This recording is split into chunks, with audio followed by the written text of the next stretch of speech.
Sebelum kita melaksanakan perkuliahan, seperti biasa saya akan terlebih dahulu mengabsen siapa yang hadir dan tidak hadir pada kesempatan siang hari ini. Baik, supaya mengefisiensikan waktu, saya mau tanya siapa yang tidak hadir? Jarwo Pak, Jarwo. Ipul Pak. Jarwo. Ipul. Kemudian Ipul. Saiful. Satu lagi. Udin. Apa? Udin. Udin. Udin kan Udin. Udin. Saifudin maksudnya kan? Ya. Terima kasih ya. Yang tidak hadir sudah saya catat. Kita akan melanjutkan pembelajaran teman-teman. Simak baik-baik ya. Minggu kemarin kita sudah membahas tentang materi konseling dalam kaitannya dengan konteks dakwah. Jadi konseling dalam konteks dakwah sudah saya bahas minggu kemarin, dan hari ini saya akan review terlebih dahulu. Coba saya mau tanya mahasiswa-mahasiswi saya tentang materi yang sudah saya sampaikan di pertemuan sebelumnya. Yang pertama, coba Teh Kesia ada? Oh ini. Teh Kesia, coba jelaskan pengertian konseling dalam konteks dakwah. Baik Pak, pengertian daripada konseling dasar dalam konteks dakwah ini merupakan suatu proses bimbingan yang dilakukan oleh seorang dai kepada padu-nya untuk membantu dalam menyelesaikan masalah kehidupannya, baik itu secara sosial ataupun spiritual, tapi berdasarkan landasan nilai-nilai Islam. Ya, baik, tepuk tangan. Baik, terima kasih. Sudah cukup ya untuk reviewnya, berarti sudah bisa saya pastikan meskipun hanya 2 orang yang menjawab, tapi yang lainnya insya Allah sudah pada paham. Paham semuanya, paham? Baik, kita akan melanjutkan pada materi berikutnya di pertemuan hari ini. Tapi saya butuh orang untuk mengoperasikan laptop saya. Lutfia mana sih Lutfia? Lutfia ini kelihatannya ahli dalam mengoperasikan sini. Coba sini. Jadi di pertemuan ke-10 ini sesuai dengan RPS gitu ya. Subjek yang pertemuan ke-10 ini adalah mahasiswa mampu menerapkan pengetahuan dan keterampilan sebagai seorang mubaligh. Maka materi yang akan saya sampaikan dalam pertemuan ini yang pertama adalah kompetensi yang harus dimiliki oleh seorang mubaligh. Coba kita spill satu-satu. Tepia, yang pertama apa kompetensi yang harus dimiliki oleh seorang mubaligh itu? Yang pertama itu komunikasi dakwah efektif. Cukup. Yang pertama adalah komunikasi dakwah yang efektif. Apa maksudnya? Seorang dai atau mubaligh harus bisa berkomunikasi secara efektif. Bahasanya harus efektif, dari sisi waktunya harus efektif. Pokoknya apapun itu harus efektif. Dan kalau bisa ditambah lagi bukan hanya efektif, tapi efisien. Tidak boleh terlalu bertele-tele, tidak boleh terlalu memperpanjang bahasa dengan bahasa-bahasa yang umum kosong hilangnya. Tidak boleh seperti itu. Itu yang pertama. Kemudian yang kedua apa lagi tadinya? Yang kedua yaitu penguasaan materi dakwah berbasis Al-Quran dan Sunnah. Nah, yang kedua penguasaan materi dakwah tapi harus memiliki pijakan. Apa pijakannya? Al-Quran dan As-Sunnah. Jadi kalau kita jadi dai atau mubaligh, silahkan berbicara apapun, tapi harus punya dasar pijakan. Apa?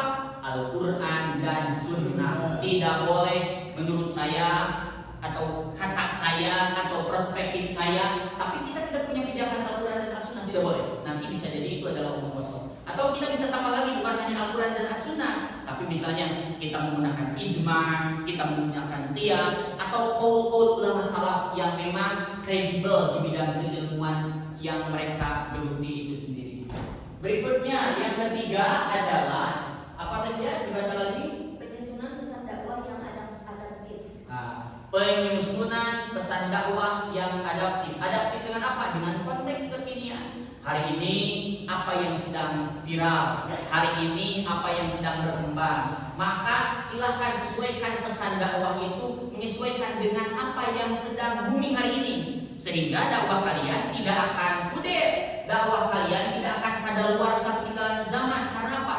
Dakwahnya kekinian. Jadi berlandaskan Al-Quran, berlandaskan hadis, tetapi isi ceramahnya kekinian. Artinya berarti menunjukkan bahwa ceramah kita kontekstual, gitu ya, kontekstual sesuai dengan zaman kekinian. Yang berikutnya, poin berikutnya tentang keterampilan orasi dan public speaking Islam. Seorang dai atau muballigh itu harus memiliki keterampilan public speaking dan orasi, tetapi harus Islami karena kita adalah dai-daiyah yang menyampaikan pesan dakwah Islamiyah. Seperti itu ya. Apa saja poin-poin di dalamnya? Yang pertama, coba lihat tolong dibaca. Yang pertama apa? Yang pertama teknik retorika Islami. Jadi ketika kita berbicara, gunakan teknik retorika saat berbicara. Dari mulai artikulasi harus jelas, intonasi harus pas, gestur tubuh juga harus pas. Pokoknya segala sesuatu yang terkait dengan retorika, mungkin teman-teman juga pernah belajar kuliah retorika tadi, pernah? Nah, itu harus dipergunakan ketika kita melaksanakan aktivitas dakwah. Yang kedua apa lagi tadi? Coba dibaca. Mengelola audiens dan waktu ceramah. Nah, mengelola audiens dan waktu ceramah. Mengelola audiens itu maksudnya apa?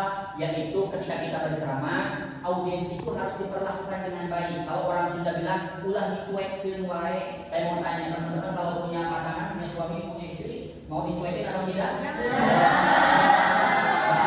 Padahal kalian belum punya pasangan, tapi sudah tidak mau. Nah, termasuk juga jamaah atau umatku, tidak boleh kita membiarkan mereka begitu saja. Kita sibuk dengan materi kita, mereka sibuk untuk mendengarkan. Tidak boleh, harus ada interaksi dua arah. Kadang ada senyumnya, ada tawanya, ada leluconnya, tetapi tetap harus berada di materi yang harus kita sampaikan. Ada kelucuan di dalamnya, ada humor di dalamnya supaya mencairkan suasana, tetapi materinya harus tetap tersampaikan. Jadi ya, mungkin kalau digunakan persentase 20% bolehlah kita menggunakan bercandaan, 80% tentang substansi materi yang kita sampaikan. Berikutnya, Teteh, poin yang ketiga apa Teteh? Poin yang ketiga. Penggunaan bahasa yang santun, argumentatif dan menyentuh nilai spiritual. Nah, penggunaan bahasa yang santun. Jadi ketika kita berceramah, bahasanya harus santun. Tidak boleh mencaci, memaki, menghina dan sebagainya. Itu tidak boleh. Santun. Kemudian argumentatif.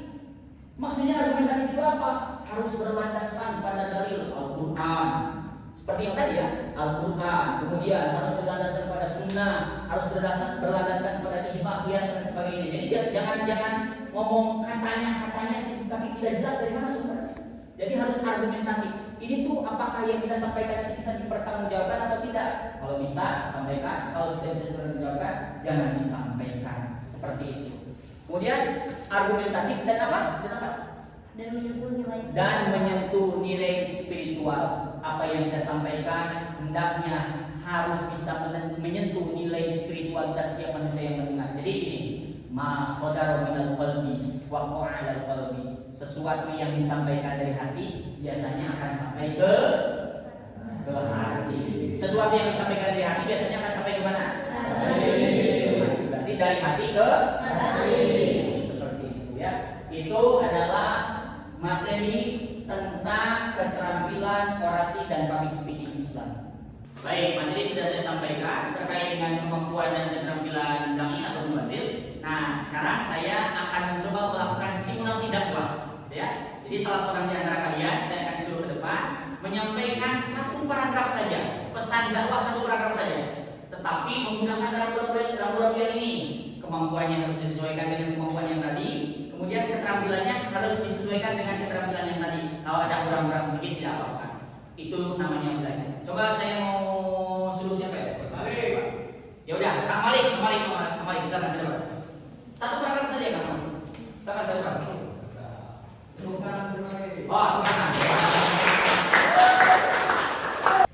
Bismillahirrahmanirrahim. Assalamualaikum warahmatullahi wabarakatuh. Waalaikumsalam warahmatullahi wabarakatuh. Sudah jelas yang berbunyi di dalam al-hadis Bulughul Maram yang berbunyi unzur ila man huwa asfala minkum wa la tanzur ila man huwa fawqakum. Bahwasanya kita adalah seorang manusia yang harus banyak-banyak bersyukur kepada Gusti Allah. Karena Allah mengajarkan kepada seluruh manusia itu adalah terbanyak kita bersyukur. Bahwasanya janganlah pernah kita selalu melihat orang-orang yang ada di atas dan jangan pernah juga kita melihat orang-orang yang ada di bawah. Dan itu menandakan tuntas sudahlah pertemuan kita dalam pertemuan berapa ini tersebut. Tapi seperti biasa setiap minggu selalu ada tugas. Tugasnya apa? Tugasnya adalah tugas mandiri. silakan kalian membuat video praktik dakwah di media sosial dan kontennya harus konten moderasi beragama. Nanti saya kirim rubrik penilaian dakwah atau praktik dakwah di masyarakat, di media sosial, rubrik praktik dakwah di media sosial. Nanti saya kirim ke WA grup kelas kita tentang rubrik praktik dakwah di media sosial. Ingat materinya harus moderasi beragama. Nah, terakhir sebelum saya tutup, saya ingin mencoba menarik kesimpulan, tapi kesimpulannya dari mahasiswa dulu. Silakan, Teh Robiah, coba disimpulkan materi yang pertama tentang kemampuan dasar mubalik.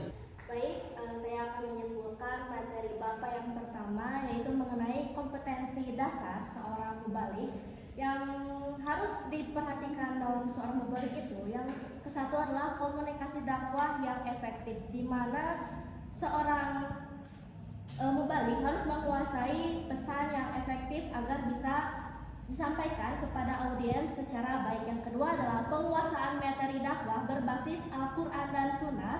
Yang ketiga adalah penyusunan pesan dakwah yang adaptif dengan konteks, mampu menyesuaikan pesan dakwah dengan kondisi dan kebutuhan audiens yang Tepuk tangan. Saya mau mendengar suaranya daripada Teh Susanti.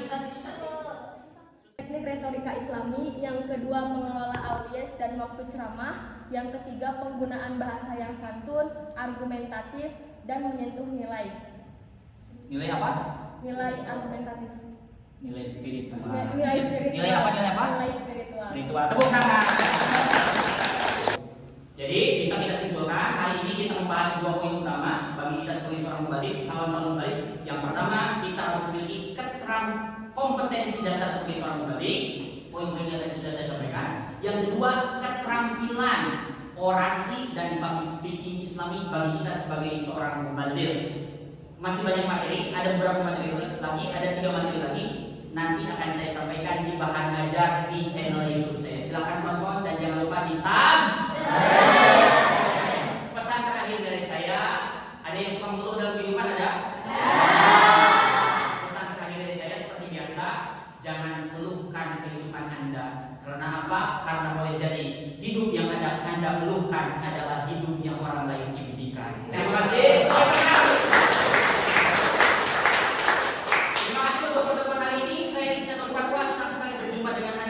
Sampai jumpa di pertemuan ke-11. Wallahu